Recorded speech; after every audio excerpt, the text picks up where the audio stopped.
She was 35 and had two children already. She was done. She said that in the 80s, the doctors would not allow her to stay on birth control for more than 6 years. Birth control was still fairly new, and doctors didn't want to chance long term effects, so she couldn't get her prescription filled. Now, she did wait a few months before it clicked that she was in danger of becoming pregnant. So she made her appointment to get her tubes tied, and as a precaution, the doctors gave her a pregnancy test. Lo and behold, I was already in the making. She was early enough to get an abortion, but the thought of God condemning her to an eternity of flame stopped her.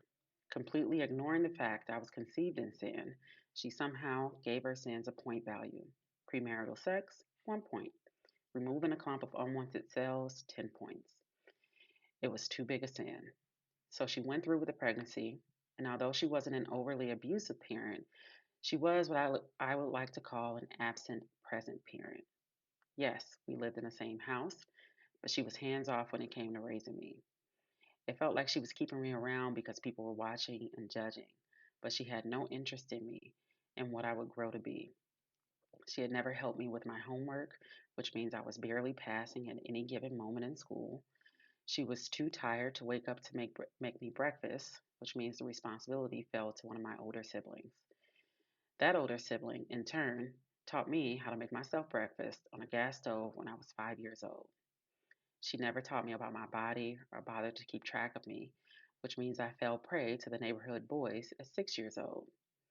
She seemed to be going through the motions, like I was a houseplant that she needed to check in to see if I was still living, but she never really had any interest to make sure I had enough sunlight or that the animals weren't nibbling at my leaves.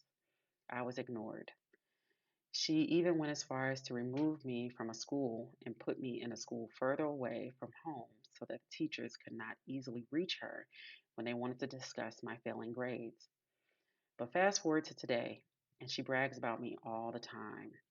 She is my biggest cheerleader, and although I'm happy she's proud of me, I struggle with wanting to tell her, you know that I am who I am in spite of you, not because of you, right?